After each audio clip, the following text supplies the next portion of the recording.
Bonjour à toutes et à tous et bienvenue dans un nouveau tuto Lightroom. Alors aujourd'hui on va parler portrait et plus particulièrement retouche de peau en portrait.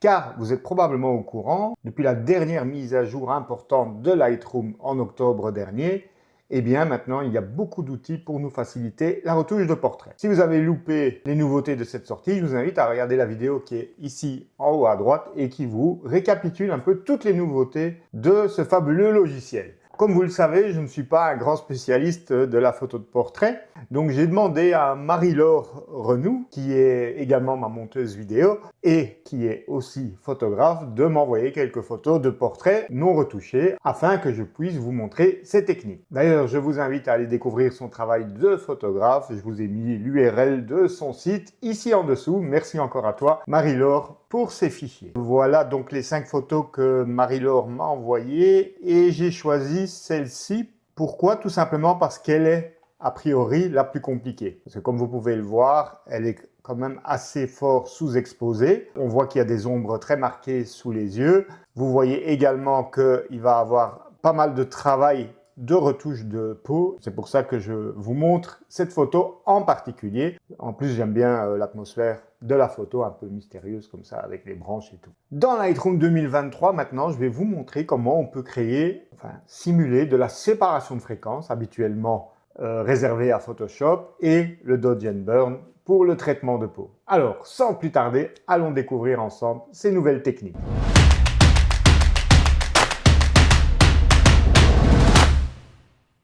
Donc, on va commencer par des réglages globaux pour réexposer cette image. Alors, pour gagner du temps, je vais faire un commande ou contrôle U, ce qui équivaut donc à faire le traitement de tonalité automatique, que vous pouvez alternativement cliquer ici aussi.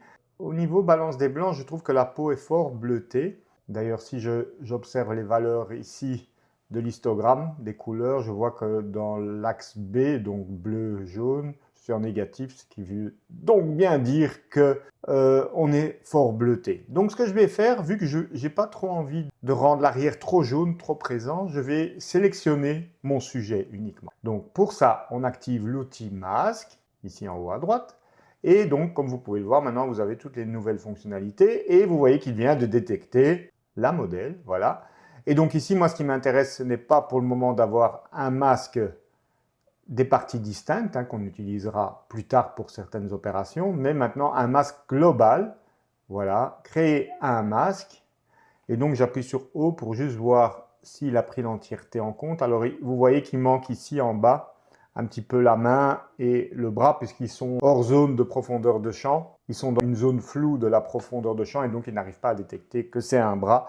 On va devoir compléter ce masque. Pour ça, il suffit de cliquer sur le bouton Ajouter et on va faire ce travail au pinceau puisque ça ne semble pas très complexe à sélectionner. Voilà, après c'est pas très grave si on déborde un petit peu sur le feuillage. Voilà, alors il manque un petit bout ici des cheveux. Voilà, donc à présent on a notre modèle qui est sélectionné. J'appuie sur O pour revoir clair et donc je vais augmenter la température pour donc la rendre un peu plus bronzée. En général, quand vous faites des photos de portrait, c'est rare que votre modèle il a envie d'avoir la peau bleutée, ça arrive, mais en règle générale, on trouve que les tons chauds sont plus plaisants. Donc je vais augmenter de 10 en premier, allez, on va monter encore un chouïa, 12. Voilà, je vais passer avec la pipette, donc j'ai appuyé sur W, sinon vous pouvez prendre la pipette ici. Donc j'appuie sur W, je passe la pipette au-dessus et en fait moi je regarde ici les valeurs en LAB. Je vois que je suis légèrement jaune puisque je suis en positif dans l'axe B, vous voyez 1,5. Par contre, je vois une forte différence ici de peau, là vous voyez on est sur moins 5. Donc il faudra travailler après localement sur le buste de cette demoiselle parce que la peau y est beaucoup plus bleutée que sur le visage. Mais bon, on va réserver ça pour plus tard, on va s'occuper du visage. Maintenant, je trouve ici qu'on a une jolie teinte globale sur le visage. Je vous montre déjà un avant-après, Y. Vous voyez qu'on a déjà fait un boulot sympa. Alors, je pense que je vais encore déboucher un peu plus les ombres parce qu'elles sont fort marquées ici. Ça crée des espèces de cernes un peu trop visibles. Donc, je vais y aller voilà, beaucoup plus à fond dans le débouchage. Ça crée du coup aussi une atmosphère plus légère à la photo. Alors, une fois ces réglages de base effectués, donc on va s'attaquer au traitement localisé de la peau. Donc pour ça, on va venir zoomer Je vais me mettre à 200%, un peu plus, 300, voilà. Et donc, je vais utiliser principalement ici, en première phase, donc du traitement de la peau, l'outil correcteur pour effacer toutes les irrégularités que l'on peut voir ici sur la peau, avant d'appliquer des traitements de dodge and burn ou de séparation de fréquence qu'on va voir par après. Donc, j'active l'outil correcteur. Alors, pour ça, je fais appel à l'outil correcteur classique. Donc, il fonctionne très bien pour ce genre de tâche. Inutile d'utiliser le remplissage de contenu intelligent pour ce type de tâche. Contour progressif au maximum, opacité au maximum, et on va adapter la taille en fonction de la taille des éléments à enlever. Voilà, comme vous pouvez le voir, cela fonctionne très bien. Je modifie la taille, soit avec la molette de la souris si vous travaillez à la souris, soit avec des raccourcis clavier, virgule ou point virgule, si vous travaillez par exemple avec un stylet. N'hésitez pas à zoomer plus si vous voyez que vous avez du mal à un peu sélectionner certaines zones. Voilà, vous voyez que ça fonctionne très bien pour faire ça. Et donc, comme vous pouvez le voir, bon, c'est fort répétitif. Donc, ce que je vais faire, je vais accélérer la vidéo et on se retrouve une fois que j'ai fini tout ce travail d'effacement, donc des irrégularités de la peau.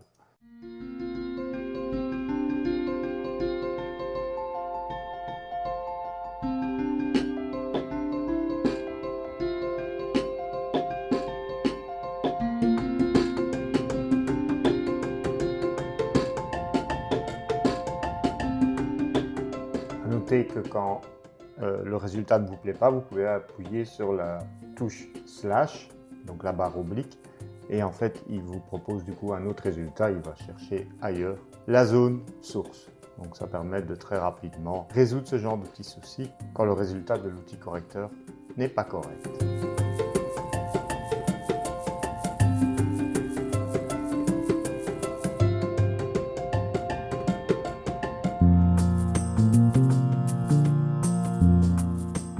Alors bien entendu, il faut également inspecter les autres zones de peau, donc sur le buste, les bras, etc. Donc le nettoyage ne se limite pas au visage, bien entendu, même si en général on a moins de travail sur ces zones-là. On voit ici qu'on a une très forte différence de couleur de peau entre le visage et le buste. Donc il va falloir s'occuper de ça localement par après. Alors ici la main est floue, donc il n'y a pas de souci. On va aller voir le reste du bras. Voilà, on dézoome un petit peu. On se déplace avec l'outil navigateur. Je vais regarder à un niveau de zoom moins élevé. Voilà, pour enlever encore quelques zones qui me sautent aux yeux. Donc le but, c'est d'enlever le plus gros. On va travailler ensuite en lissage global grâce à la séparation de fréquences. Mais bon, tout ce qu'on fait déjà sur les grosses irrégularités va nous faciliter le travail à suivre. Ici, ça va être une zone particulièrement complexe parce qu'il y a beaucoup d'irrégularités et également des tonalités différentes. Ok, on va faire un petit avant-après. Donc pour ça, vous cliquez sur l'interrupteur ici. Voilà, vous voyez qu'on a déjà fait un job assez correct. Alors, on va dézoomer un petit peu. Donc, c'est important de regarder chaque fois votre image à des niveaux de zoom différents, parce qu'il y a des choses qui vont vous paraître évidentes à certains niveaux de zoom et d'autres pas du tout à d'autres niveaux.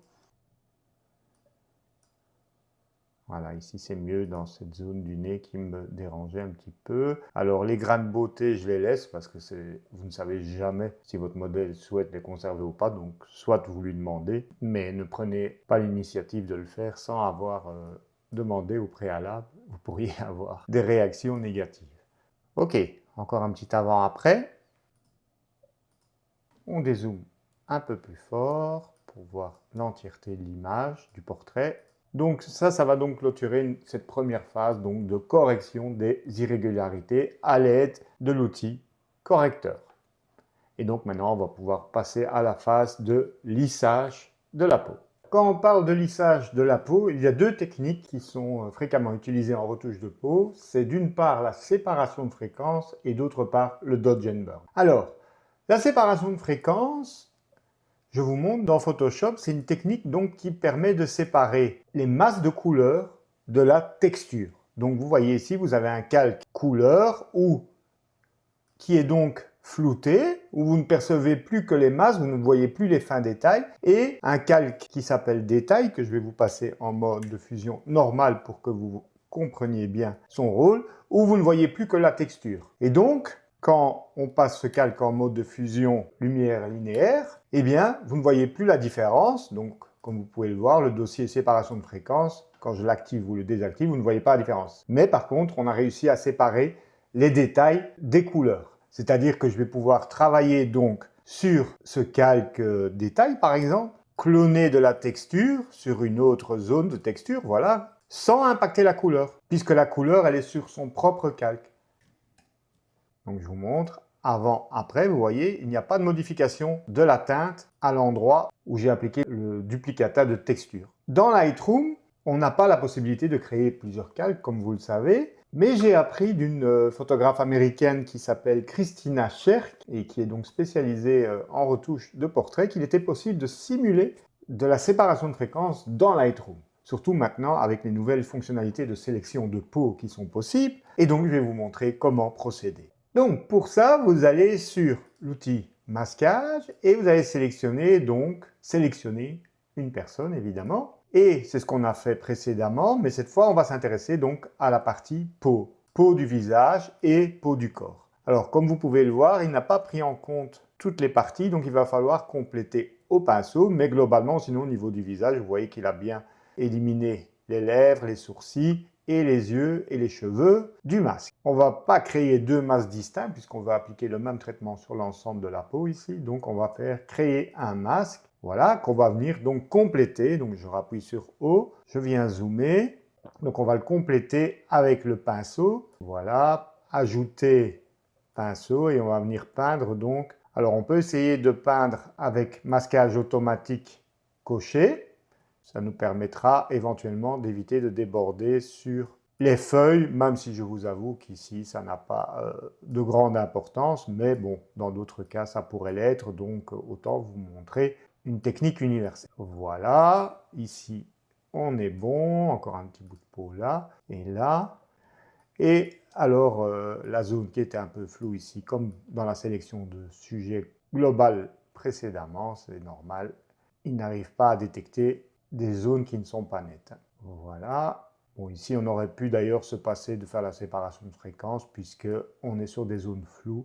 Donc a priori, oui, ce serait peut-être même mieux que je l'exclue. Enfin bref, on verra si jamais ça pose problème, que ça lisse beaucoup trop cette zone, je l'effacerai du masque. Z, et voilà, donc ne montrez pas ça à votre modèle, il ou elle risque de s'effrayer. J'appuie sur O, et donc ça va être notre premier masque qui va donc s'intituler couleur. Donc ce qu'on a en séparation de fréquences, on parle de basse fréquence, ce sont les zones de couleur, les zones lisses dans l'image, et la haute fréquence, ce sont toutes les zones de fin détail de texture, qu'on va donc appeler ici détail, sinon c'est ce qu'on appelle la haute fréquence. Couleur, et on va tout de suite le dupliquer. Voilà, puisque c'est exactement le même masque, juste qu'il aura des réglages différents. Donc celui-ci, ce sera le masque de détail. Vous voyez ici, en fait, on utilise une technique de masquage. On n'a pas de palette décalque, mais par contre, on a une palette de masques qui nous permet de simuler un peu la même chose. Donc, sur couleur, qu'est-ce qu'on va faire? On va augmenter un peu l'exposition. On va mettre 0,15 par exemple, voilà. Alors, quand vous avez coché dans une case comme ceci, si vous appuyez ensuite sur la touche de tabulation, de votre clavier, Tab, vous passez automatiquement à l'onglet suivant et vous pouvez entrer les valeurs. Donc ici, je veux moins de contraste évidemment dans la peau. Le but est de lisser la peau avec ce calque. OK, tabulation. Un peu trop de haute lumière, moins 20. Voilà. Ombre, alors on va fort les déboucher. Je vais mettre plus 20. Blanc, noir, je ne touche pas. Texture, je ne touche pas. Ici, clarté. On va mettre de la clarté négative. Vous allez voir, ça fait un effet très lissage, mais qu'on va compenser ensuite avec le calque détail. Donc ici, ce qu'on va faire, on va donc mettre moins 50, allez, moins 55. Voilà, je vois que ça lisse très fort. Alors, ce ne sont pas des valeurs absolues, ce sont des réglages plus ou moins adaptés à cette image-ci.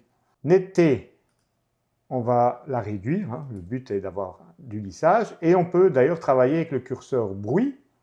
Donc, la réduction de bruit lisse l'image. Eh bien, on va utiliser ça à notre avantage en mettant par exemple 50. Voilà. Donc, je vous fais un petit avant-après. Voilà, vous voyez l'effet global déjà qui fait fort artificiel de lissage de la peau. On va se mettre à 100% afin que vous voyez mieux l'effet encore. Voilà. Donc ça, c'est mon calque qui uniformise un peu vous voyez toutes les différentes teintes qu'il y a dans la peau. Alors, ce n'est pas encore parfaitement uniformisé, mais on a déjà débouché les ombres, lissé un peu la peau, etc. Mais le problème, ça donne un look un peu plastique. Donc, il ne faut pas se contenter juste de faire ce calque de lissage. Il faut ensuite, par-dessus, venir remettre de la texture. C'est ça le principe de la séparation de fréquence, c'est de lisser tout en conservant certains détails, les pores de la peau, etc. Donc on va cette fois sur notre calque détail, et donc ce qu'on va faire, c'est rajouter de la texture. Donc on va prendre le curseur texture, alors je vais même zoomer un peu plus fort, je vais me mettre à 200% pour bien voir la peau.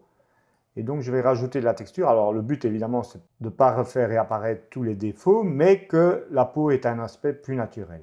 Alors, on va voir avec 25. Alors, je vois ici qu'il y a une zone qui n'a pas été bien prise en compte dans le lissage. Je reviens sur couleur, j'appuie sur O. Vous voyez ici, ce n'est pas tout à fait vert. Donc, on va le compléter avec le pinceau. Donc, on avait un pinceau pour ajouter des zones. Je le sélectionne.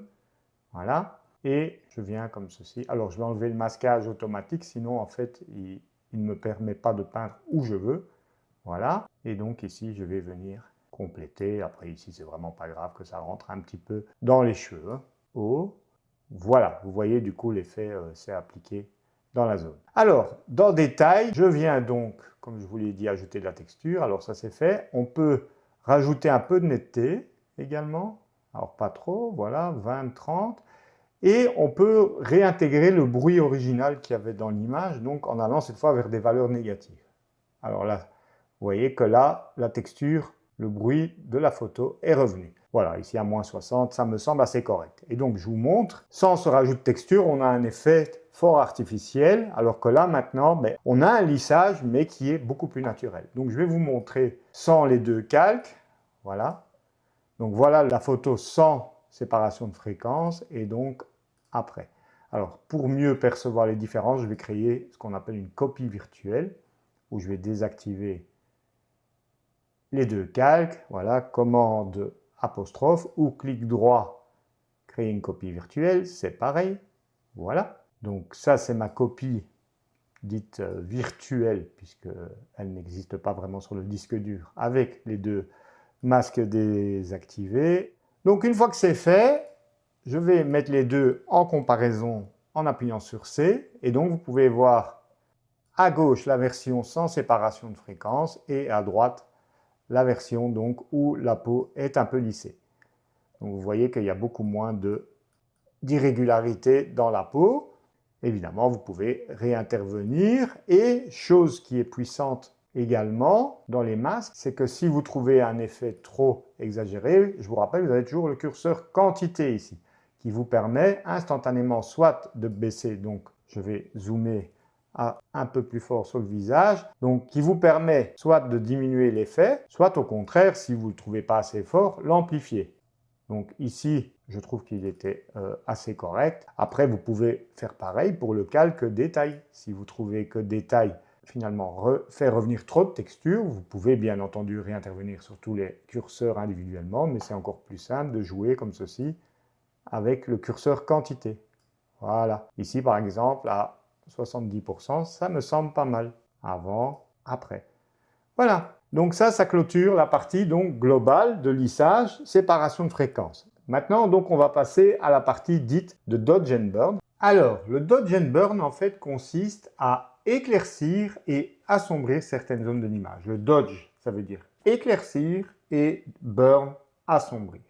Alors, il peut être utilisé à deux fins. Une première est de donner du volume à un objet. D'ailleurs, c'est ce que je fais souvent en paysage. Il y a une vidéo ici en haut à droite où j'effectue du Dodge and Burn sur une photo de type paysage.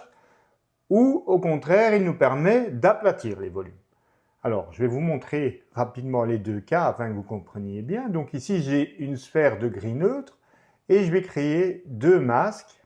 Alors, je vais d'abord sélectionner, en utilisant sélection d'objet, mon disque. J'appuie sur O, vous voyez bien qu'il est sélectionné. Et je vais en faire donc l'intersection avec le pinceau. Je vous rappelle que j'ai fait également une vidéo sur l'intersection si vous n'êtes pas familier avec ce mode-là.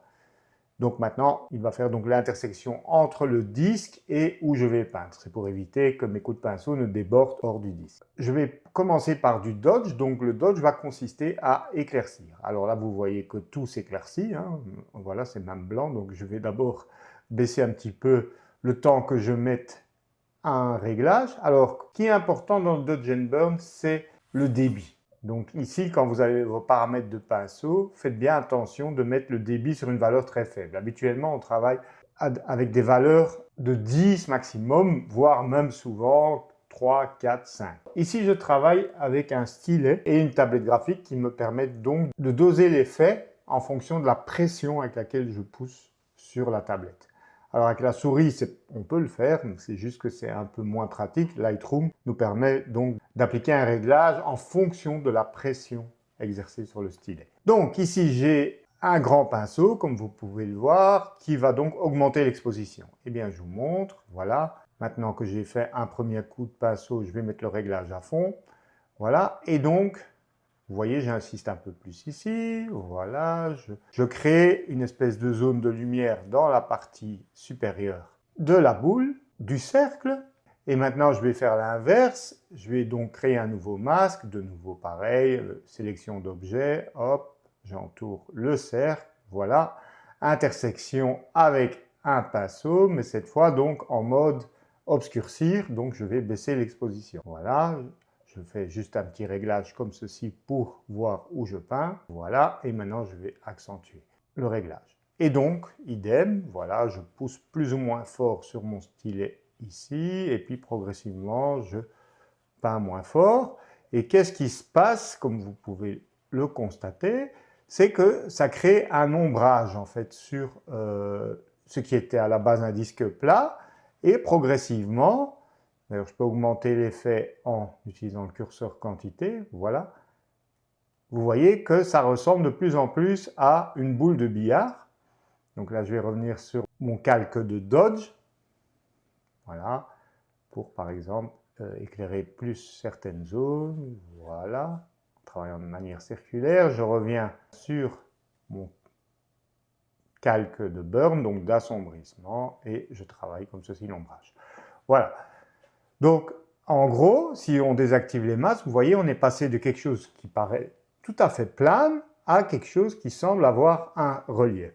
Donc ça, c'est une des premières applications du Dodge and Burn. Si maintenant je recrée un masque d'objet, voilà. Et donc ici, ce que je vais faire, je vais venir, ce sera un masque de Dodge, donc d'éclaircissement.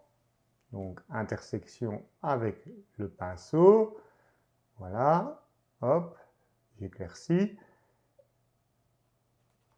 je fais un premier coup de pinceau pour qu'il me permette de voir l'effet et je mets le curseur quantité au maximum. Et là, regardez ce que je fais, je suis en train de re-rendre, d'enlever le relief. Voilà, je neutralise le relief et donc voilà. Maintenant, je fais pareil pour baisser les zones lumineuses. Donc, je recrée un masque d'objet, hop, intersection avec le pinceau, cette fois qui lui va donc assombrir. Un petit coup juste pour marquer le réglage, voilà, et je mets la quantité au maximum. J'assombris maintenant les zones claires, alors vous voyez ici, il faut peut-être baisser le débit, je vais mettre 4-5, vous voyez que ça a beaucoup d'importance dans la qualité du résultat. Voilà, et progressivement, qu'est-ce qui se passe? J'essaye du mieux que je peux, voilà, re-rendre la boule grise telle qu'elle était plus ou moins au départ. Alors évidemment, c'est un équilibre entre les deux, hein, il faut chaque fois revenir, mais vous voyez l'idée, c'est donc, on avait, si je désactive ces deux masques, on a du relief, et en éclaircissant certaines zones et en assombrissant d'autres, on obtient quelque chose finalement de nouveau plat.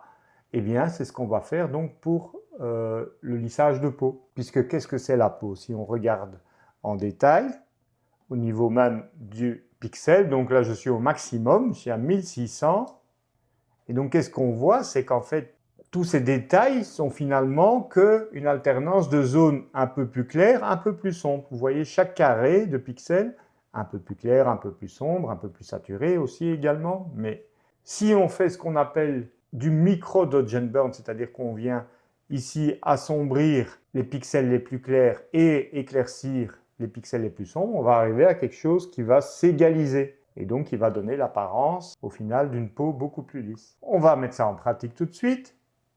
On va créer un nouveau masque. Ici, on ne risque pas de déborder, donc si on veut, on peut prendre directement juste un pinceau. Voilà, un pinceau dont on va augmenter l'exposition style à 2. Voilà.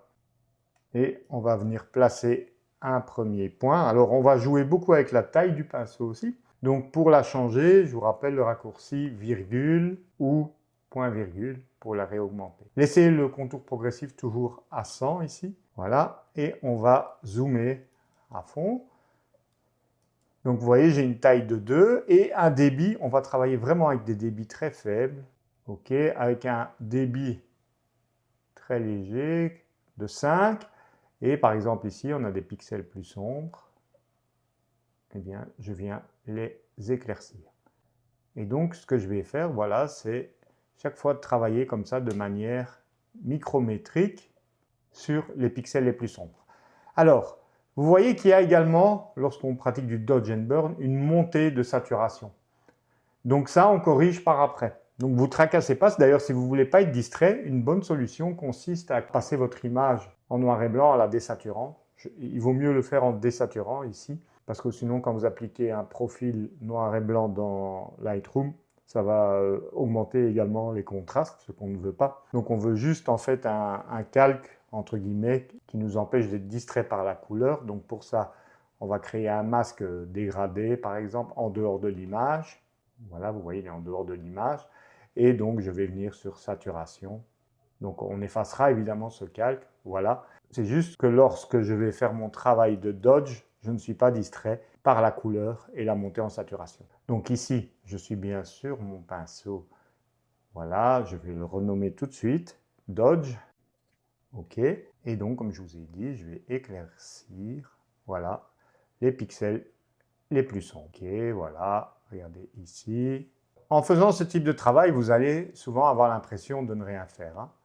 Mais vous allez voir, quand vous désactivez, activez le calque, là, vous percevez votre travail. Alors, effectivement, c'est un travail de longue haleine, mais qui peut donner un très bon résultat. Voilà. Donc, je vais le passer en accéléré, comme ça, vous ne vous endormez pas devant l'écran, et on regardera après l'effet global.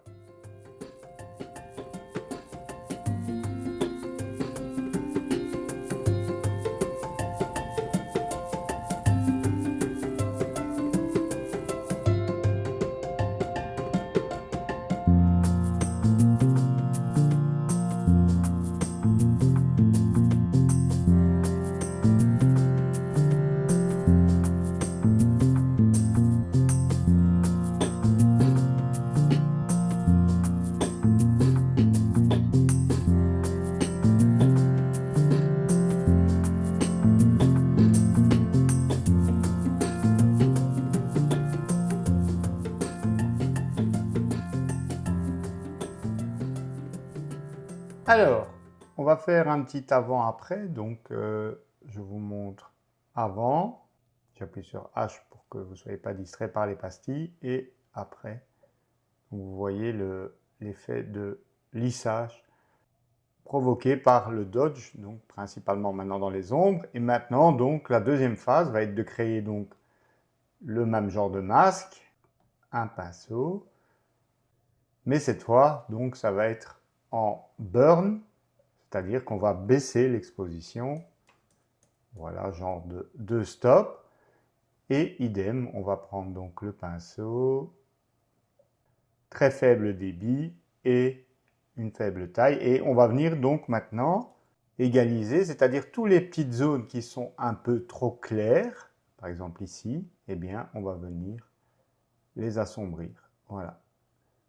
Le but étant donc, comme je vous l'ai montré avec le cercle, de lisser les volumes et donc de cette manière, lisser la peau. Je passe tout ça en accéléré et on se retrouve immédiatement après.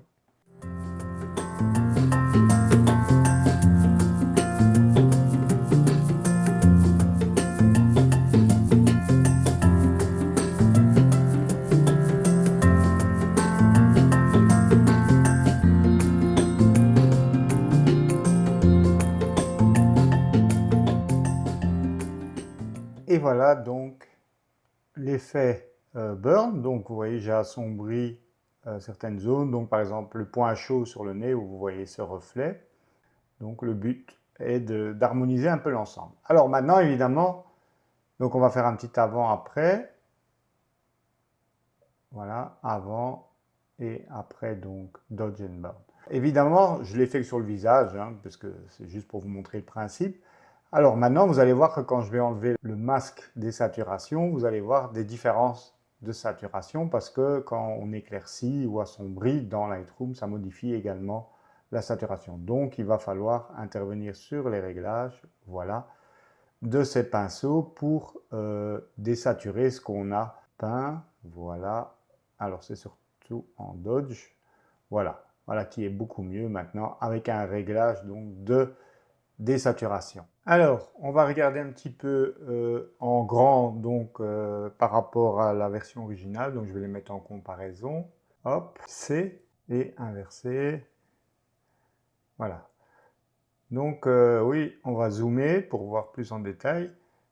Voilà, vous voyez ici toute cette texture que on est venu lisser. Donc je pense que bah, c'est pas mal, on est déjà pas mal, il y aura encore du travail à faire. Là je trouve que les lèvres sont fort désaturées. On pourrait également travailler sur les yeux et un peu sur les cheveux, mais bon, vu l'avancement de la vidéo, je vais me contenter de travailler sur la peau. Allez, juste les lèvres alors. On va vite sélectionner les lèvres, donc pour ça on va sur personne, hop, lèvres, et on choisit donc créer un masque. Voilà. Et donc, on va simplement un peu les saturer plus fort. Voilà. Avant, après. Allez, juste pour le fun, une petite retouche des yeux. Donc, des iris. Créer un masque. Alors, on va leur ajouter un peu de saturation, de netteté et peut-être un peu de peps. Voilà, comme ça. Avant, après. OK, et alors pour peaufiner l'image, on va créer un filtre radial vu d'en haut. Voilà, nouveau radial, que je tire ici depuis le coin. Alors je ne le vois pas parce qu'il faut appuyer sur H. OK, et donc on va les tirer jusqu'au bord des cheveux de la demoiselle. Comme ça va un peu influencer sur sa chevelure. Et donc qu'est-ce qu'on va faire typiquement? On va baisser la correction du voile. On va baisser les noirs, donc augmenter le curseur et peut-être ajouter un petit peu de température pour que ce soit un peu plus voilà, solaire et peut-être un rien de clarté négative.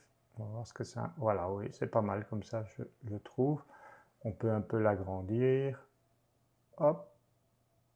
Voilà, comme ça vient un peu impacter le visage. Pas trop. Voilà, il faut que ça conserve quand même des ombres. J'appuie sur H. On fait un petit avant-après. Avant, après. Ouais, je trouve c'est sympa. Après, c'est une question de goût, hein, mais voilà. L'harmonisation de la peau, ici, vous voyez sur le buste, la peau est bleutée par rapport au visage. Donc pour ça, on va créer un nouveau pinceau. Hop, ça c'est relativement facile. Hein. On va juste augmenter donc la température et on va venir peindre, voilà, ici. Éventuellement sur le bras aussi. Voilà. Avant, après. Voilà qui est mieux. Donc voilà, vous voyez que la retouche de portrait et de peau en particulier, ça peut prendre beaucoup de temps. Après, vous voyez quand même qu'on vient d'un fichier brut qui n'était pas évident à traiter. Et donc, voilà. Je résume donc d'abord un traitement global d'exposition, etc. Et puis, on travaille en séparation de fréquences, donc en créant deux masques de peau Vous utilisez la fonctionnalité masquage de personne et vous prenez peau du visage et peau du corps. Sur un, vous appliquez tous des réglages qui vont donc baisser la texture, donc netteté négative, vous ajoutez la correction de bruit, vous éclaircissez un petit peu, vous débouchez les ombres. Et puis vous faites sur le second masque la même chose. Vous créez donc un masque peau visage et peau corps, mais là vous réintroduisez la texture avec le curseur texture en particulier, vous remettez le bruit tel qu'il était à l'origine pour éviter d'avoir un aspect trop artificiel. Et puis, vous passez en dodge and burn, donc un masque où vous allez éclaircir les ombres au pinceau, donc, et un masque de burn où vous allez assombrir donc les zones trop claires, le but étant de lisser les volumes afin d'avoir une peau plus plate. Après, je vous rappelle que vous pouvez toujours jouer sur l'opacité de chaque masque en utilisant le curseur quantité qui se trouve dans les réglages personnalisés. Ça agit un peu comme les calques dans Photoshop, le curseur opacité. Voilà, c'était une vidéo un peu plus longue que d'habitude, mais j'avais vraiment envie de partager avec vous ces notions de séparation de fréquences et de dodge and burn sur du portrait. Allez, un dernier avant-après. Merci d'avoir regardé cette vidéo et à la semaine prochaine.